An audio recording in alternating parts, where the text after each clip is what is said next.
But I got to tell you, a lot of people, when they take the test who have problems with the test, actually people call me from like Yelp and stuff like that, and they go, I understand, you can help me pass the test. And I say, the first thing I say is, if somebody doesn't pass a test and they haven't been here, or even if they've been here, show me your answer. Show me where you did bad or what you did. And this is, like I said yesterday, property transfer, contracts, and finance are where people have a lot of problems. And property transfer, I'm gonna make it so easy, you guys. You're gonna be like, how come that's hard? So transfer of property, here we go. The most common way to transfer property is a grant deed. So what's gonna happen is you're gonna open escrow, and you're gonna get a seller's package and a buyer package. So the sellers will get, it's like Christmas. The seller gets a package, the buyer gets a package, the brokers get packages, everybody gets a package, and right on the top it says what kind of package it is. The seller's package will have a grant deed in it. So if you're representing the seller's gonna see this grant deed, and they have to go to a notary and have it signed. And they're gonna be a little freaked out because they have to sign the grant deed and take it to escrow. And they say, well, if we sign this and we give it to escrow, we don't have our money yet. How do we know they're just not going to transfer our property? Because escrow is your third disinterested party. They're supposed to protect you, okay? However, escrow can't protect you if somebody's doing a fishy deal, which is kind of crazy, because if escrow knows somebody's doing something they're not supposed to be doing, they cannot tell the buyer or the seller something's going wrong, because they're not an attorney. You have to understand that. So your seller's gonna sign a grant deed, give it to escrow, and then when the buyer gets their loan, it's gonna fund through escrow, and then everybody's gonna be happy, we hope. It was really cute. I had a brand new real estate agent once come to me. She's like, why do I have to use escrow and title? And I go, why are you asking? And she goes, because I have the cash, and I negotiated to buy a home, and she said, the sellers are gonna give me their deed, and I'm gonna give them a check for $1.5 million. And I said, really? And she said, yes. And I said, and what if that deed is not signed correctly? Or what if they have, because you didn't do title, what if they have a loan against it for $800,000? You won't know because you didn't run title or escrow. And she goes, oh. She goes, we were just gonna change the paperwork. And I said, okay, so you'd rather not pay the $5,000 or $6,000 or whatever it's gonna cost you and possibly lose $1.5 million. This is why we have escrow. Escrow is the third disinterested party, making sure that everything goes smoothly and correctly so that you make sure you get the transfer done right. Primary purpose of the grant deed, to convey title.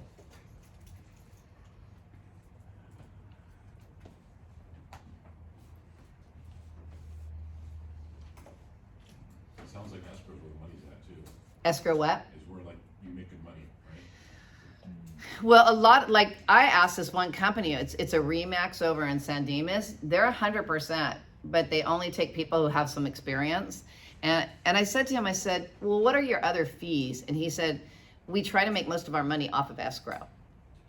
Because escrow charges the buyer and the seller the same amount. You guys, there's so much I could teach you, but I got to just get you through the test, because there is one escrow company that doesn't charge the sellers at all. And that's a good way to make sure you secure that listing, by saying to the seller, well, I have a company that won't charge you at all, and that'll save them $2,000 or $3,000. So you guys can always ask me. It's just that I've got to get you past the test. Recorded in the county where? This is the easy one. Excuse me. It's recorded where the property is located. So if you sell a house in Orange County, it's going to record in the Orange County Recorder's Office.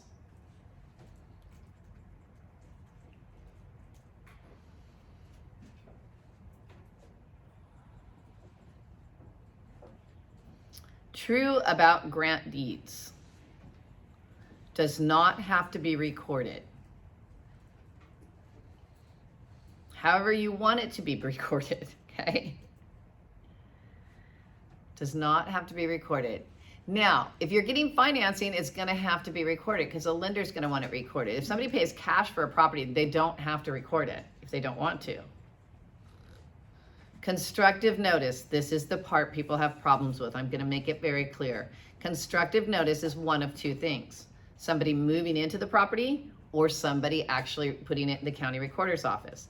So constructive notice is possession, that's moving in, or recording at the county recorder's office.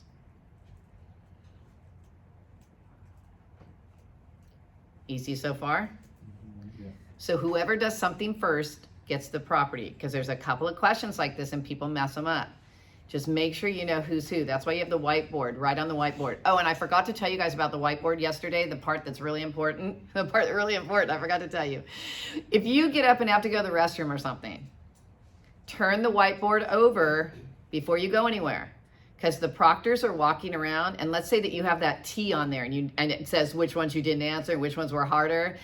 If you didn't turn it over before you got up and went to the restroom, they will very possibly erase it, which I think is totally uncool, but they don't know what's on it and they don't know what you're doing. And maybe somebody sitting next to you might want to look at it while you're not there, and that's why they'll erase it.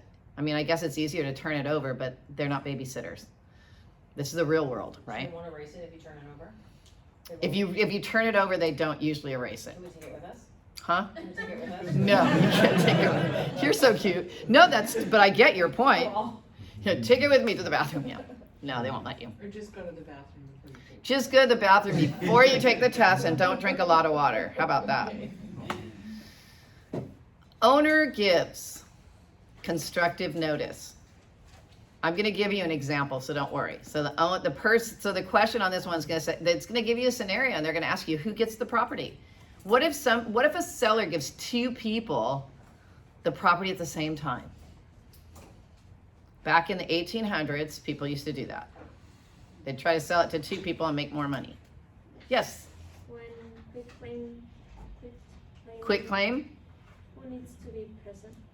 Who needs to be present for a quitclaim deed? Okay, so a quitclaim deed is when somebody's saying, I don't want my property anymore. So you guys have to know this and you have to understand it. There's two ways that most people convey property, either the grant deed or the quitclaim deed. The grant deed is for sales. So the seller is going to have to sign it, whoever's on title. So the person who's gonna have to be there is the people on title and a notary, because it has to be notarized, the grant deed. The quitclaim deed, same thing. Whoever's signing the property rights away is gonna have to be there. They're gonna have to sign it in front of a notary. Those are the only people that have to be present, the person on the deed giving it and the notary. Now, the thing about the quitclaim deed is a quitclaim has no guarantees. So just remember the grant deed starts with a G, and the seller is guaranteeing, starts with a G, that the title's clear of any encumbrances that you don't know about. That's why you use a grant deed when you do a sale. Now, a lot of times people use quitclaim deeds when, let's say that your mom and dad co-borrowed with you and now you qualify to refinance by yourself. So you're gonna take your parents off of the title. The parents will quitclaim saying, we don't want anything to do with the title anymore. A lot of times when people get divorced, they do a quitclaim deed. The person buying the other person out gets the other person to sign off. So you're removing somebody from title. That's a quitclaim because they're quitting their claim on the house. Yes. We've used it for like when we buy out a state, Uh-huh. like opening up an LLC in another state. So if we bought it under our California LLC, we'll do a quitclaim deed to our new LLC. It's in that state. Yeah. Yeah, that's doing a lot of, that's way over what these people need to know. But usually when you flip property, smart people who flip use LLCs.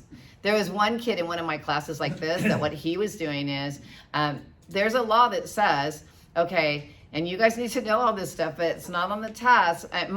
This might actually be on the test, where is I own a property and I live in my property and I live there for 2 years or more. Okay, if I live there for 2 years or more, when I sell my property, if it's only me on title, like if I sold my house by myself, it's only me, I'm single, I get the first $250,000 tax-free, okay? If I'm married, I get the first $500,000 tax-free. So what some people were doing, now that law was set for people that are the kind of families, like I said, you buy a small home, now your family's growing, so you're gonna sell your home and you're gonna take that first $250,000, put it into the next home and so on, okay? That was made for that. But smart house flippers went, this is what I think I'm gonna do. And I had a client that was doing this like crazy. He came from out of the country. He bought a house for like $800,000. He lived in it for 2 years and he sold it for $1 million. So he had a $200,000 capital gain, and capital gains tax, you guys, is like 30%. So he didn't want to pay that 30%, but him and his wife lived in the property for 2 years. They sold the property and bought a new property, and then they didn't have to pay the capital gains on it. So there's lots of stuff that you guys need to know and read up on. And technically, because you're not a CPA, you can easily say to your client, I'm not a CPA. But I told you guys the story about the guy with the pool, right? Did I tell you the guy? That I was shopping with a guy in Moreno Valley, and we went and saw this house that had a pool, and the owner was selling his house to buy another house. Did I tell you guys about that? Okay, so you guys are all staring at me funny, so I'm going to tell you this story because you guys, this is great information. So basically, what happened was he was selling his house that he bought for $150,000. So he bought it for $150,000, and he was selling that house to buy another house for $300,000, so that his daughter and her family could move in with him. They needed a bigger home, and his daughter and her family couldn't afford to live on their own. So he said, "Okay, but I'm selling this property." So we went and we looked at the property. It was listed at $300,000. And my client really liked it, so we went for a second look. And a lot of times you guys won't have the opportunity of meeting the sellers, but sometimes when you do, you have to be really careful with what you say because you're not representing them and they have an agent. So it's kind of like an attorney relationship with somebody. If somebody you know has an attorney, you're supposed to talk to their attorney, or you can talk to them and they can talk to you if they want to, okay? So I was being really careful, and I said to the guy, I said, well, my client's really interested, and so we're going to take this one last look. And he goes, well, I might be pulling my house off the market. And I said, why? And he said, well, because, I bought this one for $150,000. I'm selling it for $300,000, but I'm buying a house down the street and around the corner that's larger for $300,000, but my tax base is going to be higher. Well, in my head, I looked at him, and I thought he looked about 60 years old. And I said, well, I don't know how old you are, but if you're over 55, you can take your tax base with you. And he goes, what do you mean? And I go, if you're over 55, you can sell your house. If you're buying the other house for $300,000 and you sell your house for $300,000, you can take your tax base with you. And so what that means is even though you're buying the house for $300,000, if you sell this house for $300,000, you bought it for $150,000, so your taxes will be based on the $150,000 as long as you're moving into that house. And he goes, how do you know? And he goes, how sure are you? That's what he said. Because I had to answer with this really bad answer, and I shouldn't have said it, but I'm so cocky sometimes. I'm not always cocky, but I was in a cocky mood, and I said, pretty damn sure. And so he goes, how do I do it? And I said, you guys, okay, so what you guys have to know is every time you do a real estate transaction, in that escrow package, there's going to be what's called a SSI. It's a statement of information from your clients. And the statement of information is looking for, it looks really ugly, it looks like it's hard to fill out, but it's really easy. It's like, what is your name and your current address? Do you have a spouse? What's their name? Where have you lived in the last 10 years? Where have you worked in the last 10 years? It's all based on 10 years because if you had judgment lien on you, it's only good for 10 years. So they look for everything on you in 10 years. I said, when you fill out the statement of information and the transfer information for the county, the transfers information is going to ask you a bunch of questions. If you mark that this is your owner-occupied home and you're moving to another owner-occupied home and you're over 55, that's how you do it. You just mark the box. That's all you do is mark the box and you get the same tax base. Isn't that cool? He goes, the next thing he did was he looked at me with this crazy look and he said, how come my agent doesn't know that? And I had to bite my tongue. And I said, well, maybe she doesn't. She just didn't remember to tell you. And so later on, I followed up with him later after the whole deal closed. And I said, how you doing? He goes, great. He goes, I'm so glad you told me that information. He goes, I already referred you somebody. I'll be referring all my clients to you because that other agent doesn't know what the hell she's doing. So you guys, the more knowledge you have, the more power you have. Okay? So be aware of that.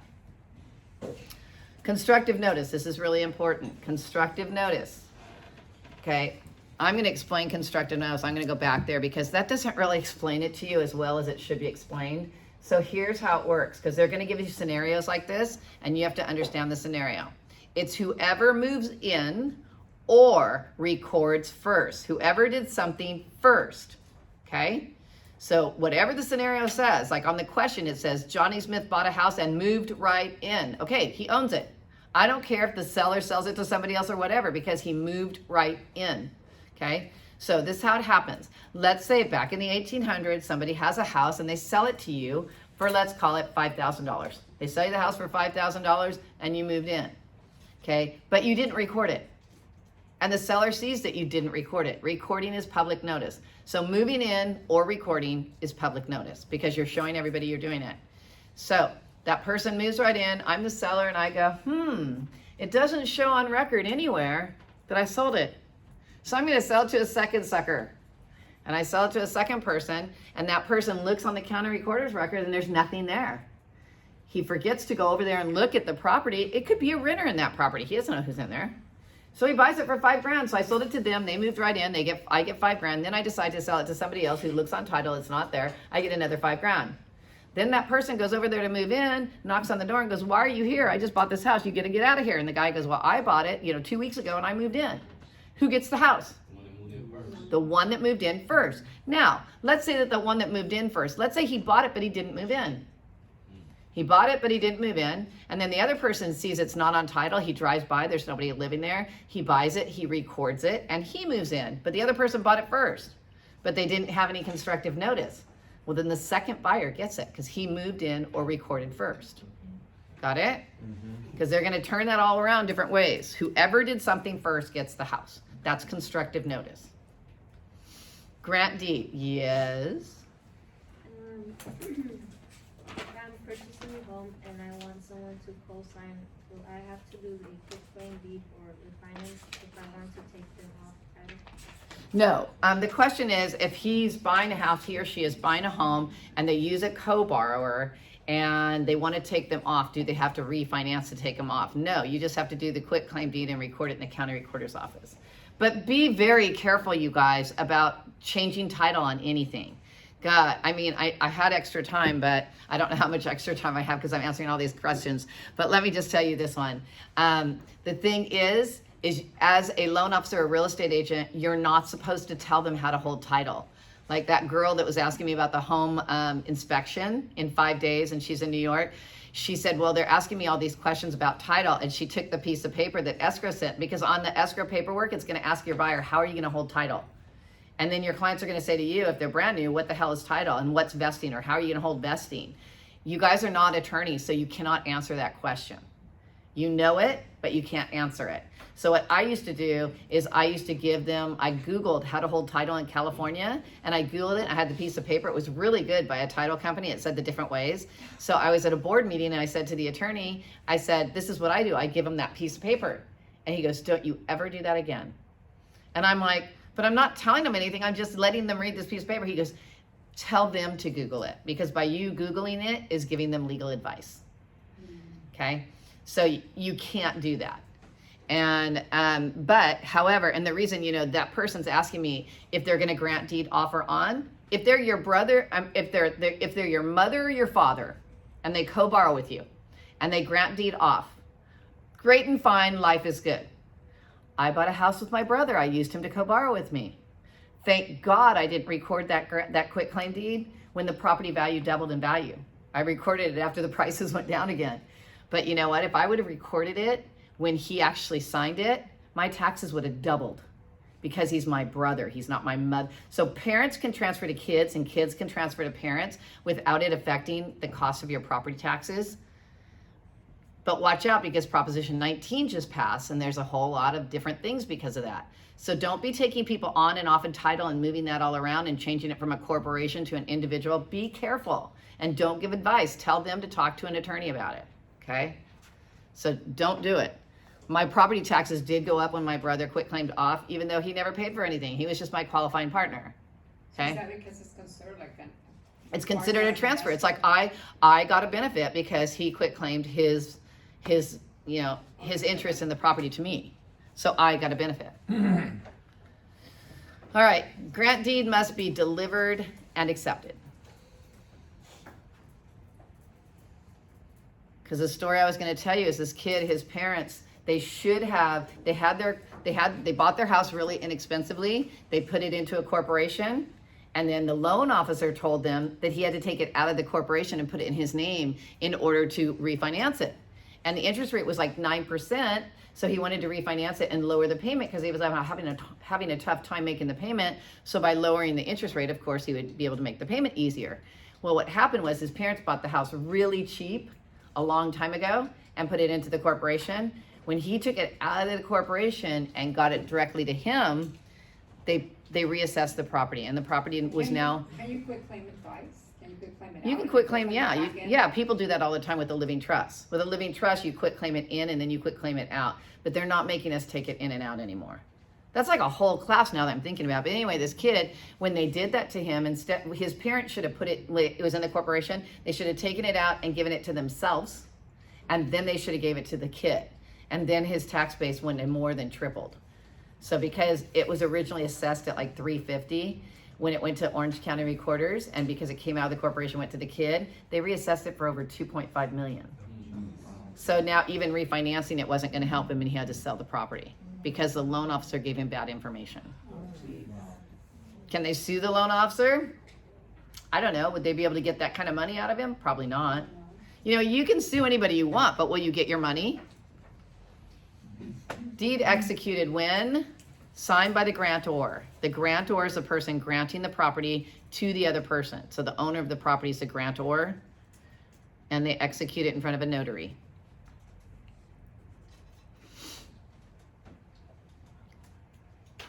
All good? I still see people writing, so I'll give you some time. It's like a mini real estate class, huh? How to alienate. Cheat on them. I'm sorry, that was bad. Convey. So how to alienate, convey. So the reason it says how to alienate is if you have a loan. Let's say that I have my house, and let's say I have ABC lender. Well, how do I alienate my lender? I quitclaim my property from me to somebody else, and now somebody else is making the payments. I'm alienating the lender, right? I conveyed my property to somebody else.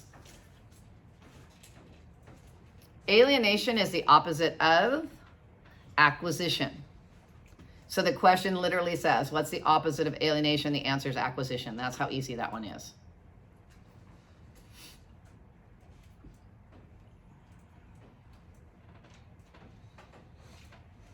Single woman married. Don't start me. Cloud on title.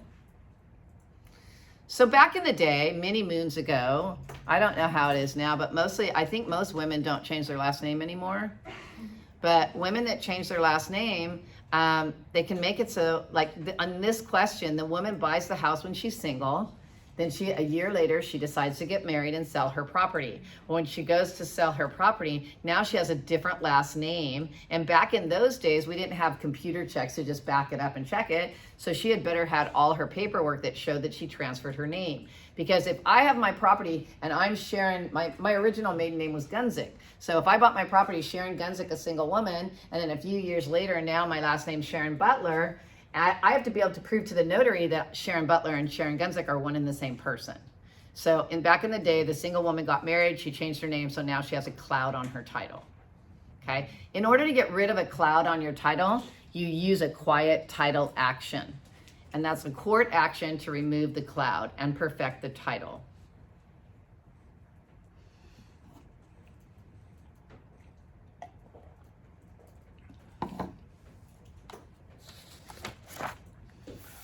So one of the newer questions on the test is, what does that mean? ETUX. What the heck does that mean? Spouse. It just means and wife on the test. So if you see a title that says John Smith and then that, it means and wife. Yes? So the grant deed has to be delivered and accepted, but does not have to be recorded? That's exactly right. He said the grant deed has to be delivered and accepted, but it does not have to be recorded. That's exactly right. For the purpose of the test, not the real world.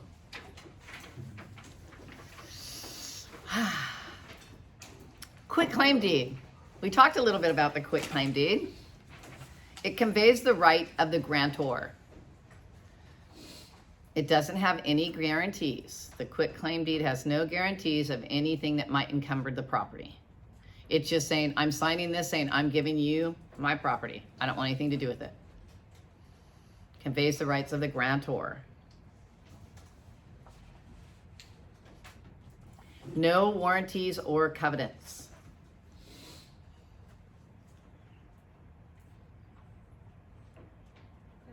Yes. Could ETUX mean partner now? No, it just means and wife on the test. That's all you need to know about that. You're not going to see it except for on the test. The only place you'll see it is on the test, and you'll never see it again. There's so many things that you're going to see on the test that you will never see again. But there's that one point that you might see it and you need it, right? Removes a cloud, perfects a title. So the quitclaim deed removes a cloud, perfects a title. Don't be an overthinker on that test.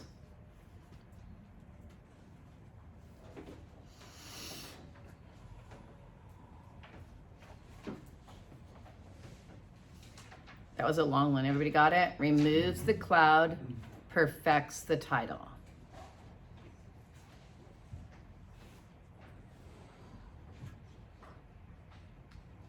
Sublease, transfers possession. So like, let's say you rent your property to somebody and they can't stay there. They might sublease it to somebody else. Not ownership. So they're not going to transfer ownership. They're only going to transfer their lease.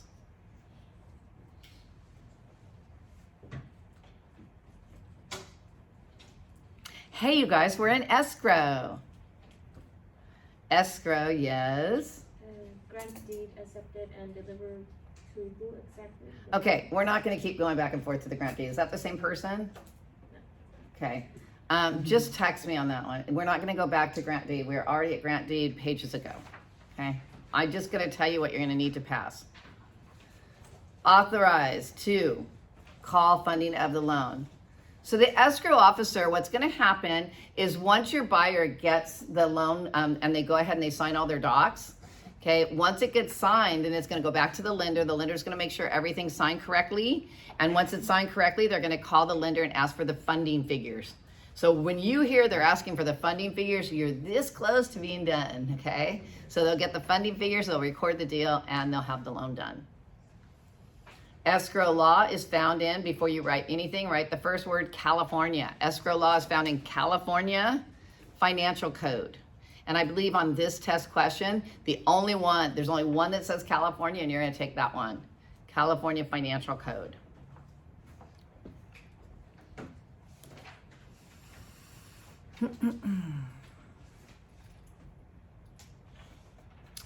Parties use escrow too. Remember my little girl that didn't want to use escrow?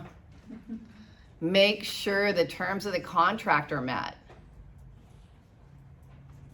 So what escrow is going to do is you're going to send them the purchase contract.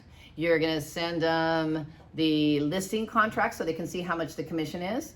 And they're going to make sure that all the terms of the contracts are met. And then if there's a problem or if you guys have to change something, a lot of times you'll have to extend it.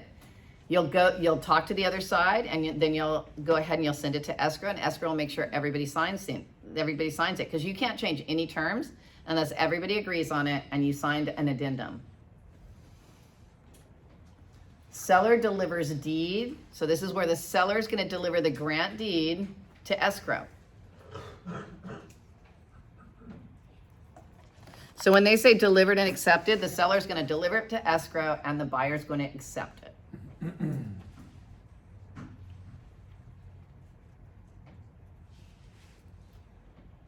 I'm watching for her hand to go up.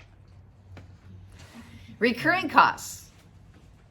Impound account items. So recurring costs are things that your buyer is going to have to pay for the rest of the time while they own that property. So anytime you have a property, recurring costs are your property taxes, your homeowner's insurance, and your principal and interest. So recurring costs are going to happen all the time. Impound account items. 2 termite reports. So if there's 2 termite reports, escrow has to pick one, right? Does escrow pick it? Escrow gets 2 termite reports delivered to them. What are they going to do? They're going to call the 2 parties on the deal. They're going to get written instructions. Which one should I use?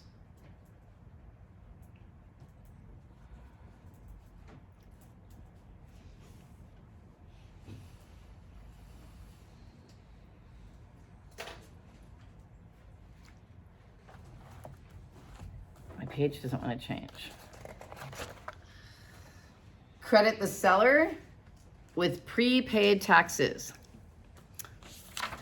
So let's say that you're closing in the middle of the year and the seller has already paid the taxes that are coming up.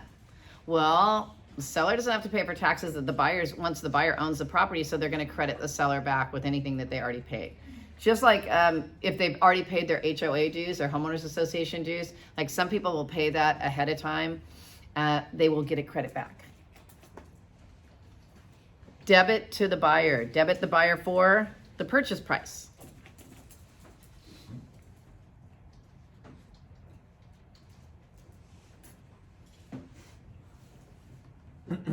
Title insurance.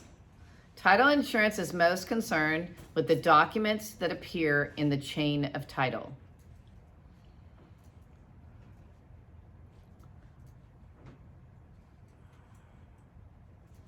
A lot of times when I'm working with a buyer and I look at the house they're putting an offer in, I'll look at the chain of title to see who owns the home and how long they've owned the home for. And you guys can look on that simply by when you go into the MLS and you're looking at a property that you're possibly going to have a client put an offer in, right where at the top right after it says, you know, the sales price and how many bedrooms, how many bathrooms, it'll have the APN number up there. That's if you're on CRMLS. If you're on a different system, just look for the APN number. You can press a button on that and it'll show you everybody who's owned the house. And it'll show you how much the loan was on it the last time the loan was on it. The chain of title shows everybody who's owned a house. Abstract of title is a written summary of the documents in the chain of title. So the title officer is going to look at everything that's on the title and see, you know, if there's anything on the title that they should be concerned with.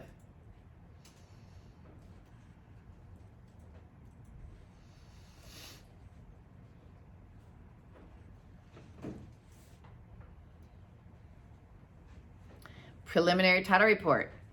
So escrow orders the preliminary title report. You usually get it in about 3 to 5 days. And on the title report, it'll show you that the owner that you're buying the property from is the seller. So the seller as the trustor.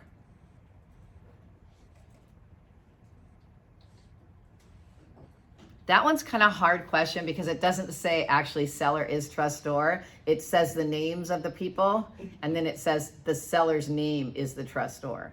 So you guys will see that when we go over the questions and answers. Standard policy. So the standard title policy is called the CLTA. Okay, that stands for California Land Title Association, and it protects against forgery and improper delivery. There is no survey done, so they're not going to have somebody come out and survey the property and tell you exactly where the property lines are. This is the one that most buyers in areas like Southern California where we're in tract housing get. And after you write it down, circle forgery because you want to make sure that you know that it covers against forgery.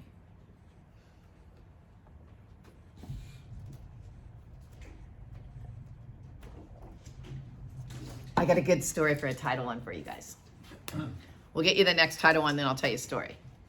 Give your hand a rest. And we'll take a break around 10:30. Extended policy. So the bigger, more expensive policy is the ALTA, that stands for American Land Title Association. So it's a bigger one, and America is bigger than California, right? CLTA versus ALTA. And this covers improvements on adjoining land. After you write that, circle adjoining land, because that's going to be in the answer, and also circle the A in adjoining and the A in ELTA. So you know, with A, ELTA, adjoining land.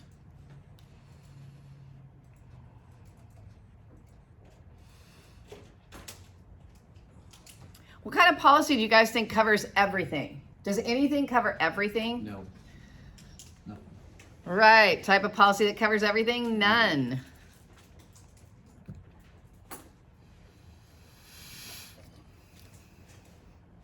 And like I said, most buyers obtain the standard policy, which is the CLTA. Remember that that one covers forgery. The reason I keep putting that on you is because it could happen, and people don't think that this could happen. But I have a friend who, him and his wife flip homes, okay? And he bought this home in Long Beach, California. Nice area. Well, actually, it wasn't in a good area. It was in kind of a seedy area.